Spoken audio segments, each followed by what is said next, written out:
Hey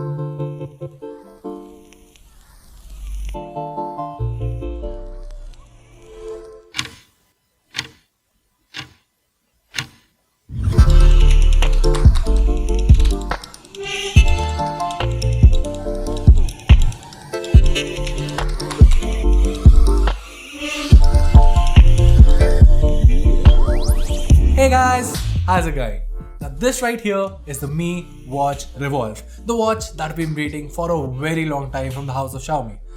Actually, I'm not really sure about this statement because the watch that we were all waiting for was the actual Mi Watch that they launched in China that is priced a little bit higher, whereas this is just a rebranded Mi Watch color for the Indian market that they are calling the Mi Watch Revolve.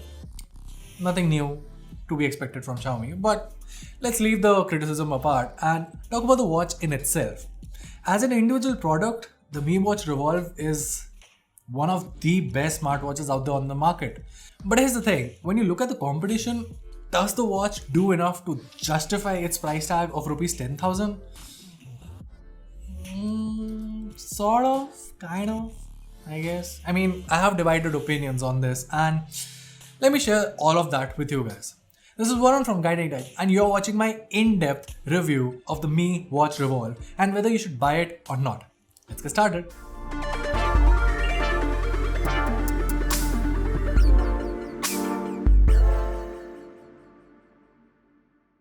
Okay, so let's kick things off with the design of the watch. And right off the bat, I have to say that this looks really stunning. I mean, I love the look of it. And it might be a personal opinion, but just hear me out. See, I've been using the Oppo watch prior to this as my daily driver, and while that's a great watch, the one thing that I despise about it is the design. And the reason for that is, I like my watches simple and minimalistic. This thing blends in with the whole skew of other normal watches just perfectly. I mean, until and unless I'm interacting with the display, it will just blend in and will feel like just any other smartwatch. Whereas if you are wearing something squarish, I'm not talking about Apple Watch or Apple Watch like, but any other smartwatch that has a squarish design, anyone who looks at it will know that this is a smartwatch and that attracts a lot of attention. But me, personally, I like to wear my watches in a very minimalistic manner, something that blends in and goes along with every other attire that I wear. Something like the Oppo watch or something like even the Apple Watch, it does not go well with every attire that I wear. This thing blends in with whatever I want to wear without any issues. And the strap that Xiaomi offers, I mean, it's fine. In fact, it's better than what other companies usually offer. The Mi Watch here just like slap on a metal strap or a leather strap to this and put on a more analog kind of a watch face on this, and trust me, it will just blend in and look like one of your normal premium watches, and that is a big factor in my books. Now there are two things that I mentioned there. One is the strap and the other is the display. So the strap here is a quick release 22mm strap, the standard type, so you don't have to rely on Xiaomi. You can basically just go out and buy any third-party strap for this. You can use it easily without any issues. The other part is the 1.39-inch display, which, mind you, I feel is the best display that I've used on a smartwatch short of the Galaxy series in the Android world. See, this is bright, colorful, and the AMOLED panel here is amazing. Now, although it has a simple touch plus slide interface, there's no lag or anything, and the animations also look decent enough. However, I do have one slight complaint. Actually, it's not slight, it depends on how you take it. So the problem here is that as much as I like the display of this watch, the watch only comes in one single size variant. And while that's fine for someone like me, if you're someone who has a smaller wrist, this watch would look gigantic on your wrist. And that is a big put off point. Trust me, because the watch in itself looks fine and the display is great. But I really wish Xiaomi had a different variant of it that, well, would appeal to other users as well. Now, apart from the bright watch faces, the watch also comes with an always on display that you can easily select from inside the watch. Just go to settings, select the always on display, and there are a handful of selections here, and to be honest, they work really well. Now, there's no IP certification here as such, but the company claims that it can survive underwater up to 50 meters in depth for 10 minutes, basically 5 ATM. So that's great. The build itself is also pretty sturdy and you won't have any complaints whatsoever. Also, despite the size, the watch is quite lightweight. So that's good or bad. I mean, depending upon your personal opinion. Because I know a lot of guys who like their watches to be kind of heavy with all that machinery. So I leave that to be a personal take. Personally, I like it because I would prefer my smartwatch to be lightweight. But then again, I won't blame you if you want your watches to be heavy to give you that traditional watch feel. Now let's talk about the software on board. So this one comes with a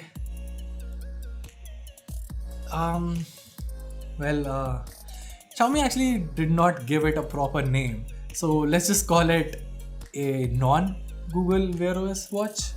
Now Xiaomi was quick to say that this is very different from what Amazfit uses, but after having used the watch as a daily driver, it's not very different from what Amazfit offers. I mean, apart from slight changes here and there in the UI elements, the overall functionality and the overall speed and everything is quite similar to what Amazfit offers. So on here, you can swipe down to quickly access your notifications, while swiping up will reveal the quick settings. The main page has predefined tiles or widgets, though you can rearrange them in the app, something that we'll get to it in just a bit. The top key here is to open the app drawer, where you have various tools like activity and workout tracker, stress monitoring, music control, stopwatch, timer, compass, air pressure, and obviously the Find My Phone tool. The bottom crown here launches the activity monitor, but that also can easily be remapped. The settings app in here is quite useful too. I mean, you can control mostly everything from here.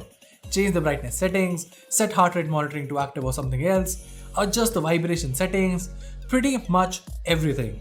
In fact, apart from installing watch faces online, the system app here is self-sufficient for tinkering with the settings. Now speaking about things that I don't like. The one thing that I truly hate, like absolutely hate about the watch is something that I hate about Amazfit as well, is how it handles notifications.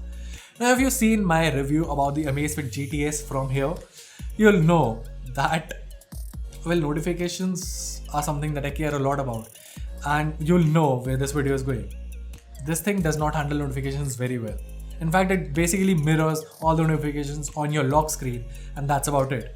It may sound good, but trust me, it's not. For starters, you get a single notification, which, if you ignore, gets coupled with other notifications. So for instance, a contact WhatsApps you 3-4 messages and all you see is 3 messages from this guy. If 2 or more people message you, then you get X messages from Y contacts. Literally no use whatsoever. You can't even expand the notifications to see which all contacts actually message you. It'll just say X messages from Y number of contacts, and that's completely pointless. There's nothing smart about it. And let's not forget, there's no way to reply to them either. No T9 keyboard, no QWERTY keyboard, no voice input, nothing. So did I say voice input? Obviously there's no voice input because there is no mic or speaker on this. So you also lose out on the functionality of using Bluetooth calls. You can't take calls on this. Forget, having LTE or something like that. There's no Bluetooth calling feature on this either. Talk about being smart. But then again, I get it because a lot of watches for that price do not offer the option to reply to notifications or calling features. So that's fine. I mean, the competition doesn't do it. Mi Watch doesn't do that either. Fine, I guess. But keep that point in mind because I'll come back to it when I talk about the verdict and whether this watch is worth it or not. Okay, now let's talk about the software that you install on your smartphone, which is the app. Now, unlike other Xiaomi fitness products that use the Mi Fit app, this one uses the Xiaomi Wear app. The app is well designed, works well, doesn't take up a lot of battery on your phone while syncing, and shows your track data very well. You can use it to rearrange the widgets on your home screen and apply new watch faces too. Now Xiaomi says that you get over 100 watch faces for this, which technically is true, but most of them are basically recolors of one another, while the majority of them are too kiddish, I would say. Now you can see them on your screen and I'll let you be the judge of it. I do wish though that the watch had the ability to install your own custom watch faces, but sadly it just isn't there. Interestingly though, both the Mi Band 4 and the Mi Band 5 have these features. So maybe in a new software update, firmware update, they could add on this feature, but at the point of this video, it's not available. Now let's talk about how good this watch performs, which is probably the strongest suit of the Mi Watch Revolve. See, Xiaomi is riding high on the first beat motion algorithm, which is the same algorithm that is used on watches from Garmin. So that's obviously a marquee feature. Except that Huawei Watch GT2e also uses it. But let's forget about the competition for 1 minute and see how good the watch actually performs. Now, a lot of people have been asking me whether the first beat motion algorithm improves or increases the accuracy of your tracking. And okay, let me answer that in a more realistic manner. That algorithm is not designed to improve or perform better and basically give you a more accurate result. I mean, it does do that, but the whole idea of that algorithm is to provide you with more results that provide you a more in-depth data of your tracking. Let me explain. It basically analyzes your heart rate better to offer features such as VO2 max and body energy that highlight how much oxygen your body is able to utilize during an activity, and also calculates your overall energy. Mine's quite low, so I guess that is way on point. Then there are the improvements for the heart rate monitoring and sleep tracking, while also checking for stress based on the variations in your heart rate. There are also various different workout modes that come in quite handy. Personally, I'm not a fan of sleep tracking on this watch, and not because the tracking in itself is bad. In fact, it's one of the best tracking for sleep that I've tested out there. Like, I have to say this outrightly, Honor and Huawei offer the best sleep tracking on the market right now, and this thing is pretty much at par. In fact, in some cases, it's even better. It recognizes your light sleep and your deep sleep very, very accurately. So that's great. Now, what I don't like about it in terms of sleep tracking is, well, as much as I love the design, it's not comfortable to wear to bed. I mean, it's fine for all day wearing, no issues there. But when you're trying to sleep, the whole dial in itself, the metal build around it, it's tough to sleep into it. I mean, I literally had to force myself to sleep with the watch on, because obviously as a review, I had to test it.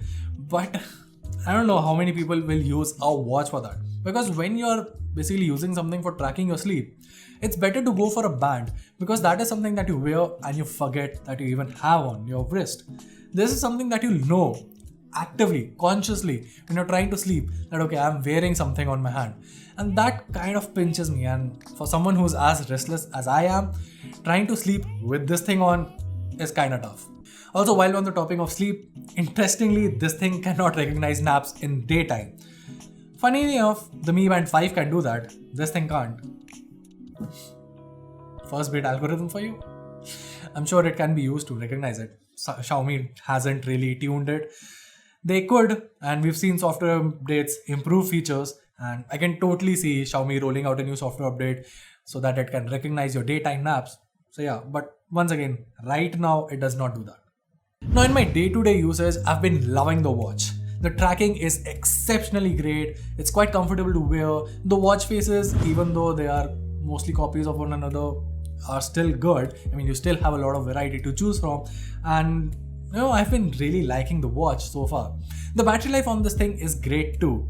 Xiaomi states that it can last up to 20 hours on active usage with your GPS turned on, and that's quite what I was averaging. I was actually getting around 1.5 days of usage, which basically meant that after going for my evening walk, I had to come back home, on my second day obviously, I have to come back home and then put it on charge. Speaking of charging, this thing comes with a normal Pogo Pen charger with a magnetic lock, which is great, and it takes about 100 minutes to completely charge, which is fine. I mean, no complaints over there. So, is the Mi Watch Revolve worth it? Well, let me say this outrightly. If you're someone who is not that interested into the depths of your tracking, like who just wants to know the basic steps that you walk, who just wants to know the number of hours you slept, and just the basic sort of tracking, this thing is not for you. Like seriously, this is not for you. For those kind of people, this will just be like a glorified smart band in the dial of a smart watch. I mean, you won't really get to use or even understand the smartness of this watch. And I don't blame you, because you don't even require that level of tracking. Your whole point of view was to just get the basic level of tracking, and for that, a band is something that you should go for. The Mi Band 5 is a great option for those kind of users. And that reminds me, our review of the Mi Band 5 is coming soon, so stay tuned for that. Now, I get that there are people who don't like to wear a watch and then a smart band, and they just want to club things together. But even for those kind of users, this is not what you should be going for. Spending 10,000 on this is not for you guys. Now, what the Mi Watch Revolve is, Well, it's for people who are a little bit serious about their tracking. And that's where the Mi Watch Evolve easily blows out all of Amazfit's offering like the GTS, GTR and the T-Rex. Because as good as those watches are, the tracking on this is exceptionally good. I mean, it easily beats Amazfit in every tracking manner whatsoever. So yeah, Amazfit as a competition is out. Then you have the Huawei Watch GT2e, which I feel is a better watch than this. Because for just 2 grand extra, you get an internal storage that allows you to put your own songs on this. Obviously, you can connect Bluetooth devices, you can take calls, you have the Kirin A1 chipset that offers much better connectivity and offers 2 weeks of battery life, offers you faster charging, and well, I personally prefer Huawei's tracking over Xiaomi. I mean, I'm not saying that Firstbeat is bad, but just the fact that Huawei has been in this game and the way that they have developed their algorithms and how well it works with the Firstbeat algorithm is something that offers you a lot more performance and a lot more clarity just for 2 grand more. That said, the display on that is a little bit smaller. I think that's about 44mm if I'm not wrong. I'll have to correct that one. But that factor, even though that display is great, I think the display on the Mi Watch Evolve is a tad bit better. So there's that. Also, that watch, it like the strap that it comes with and everything like that, it immediately strikes you as a sports watch. Whereas this is something that is more of a fashion accessory. You can wear it anywhere. And like it will blend in with any attire that I talked about. You can take it for a jog, do whatever you want. And this watch, well, it multitask. It's way more versatile. So there is that. Then obviously there's the Fitbit that I already spoke of. For 18,000, that's obviously a different ball game. So if you're serious about your tracking, like way too serious, Fitbits and Garmin's, and obviously there are a lot of options out there. But for 10 grand, the Mi Watch Evolve gets a lot of things right. So yeah, I mean, if that is your budget, Mi Watch Evolve is definitely worth the price tag. And well, that was it. If you like this video, make sure to let us know by giving us a thumbs up and subscribing to our channel for more awesome tech content. Also, like I said, our review of the Mi Band 5 is coming very soon, so make sure that you have our notifications turned on to, well, receive a notification when that video goes live, along with all the other amazing videos that we're working on. Till then, this is Varun from Guiding Tech, and I'll see you in the next one.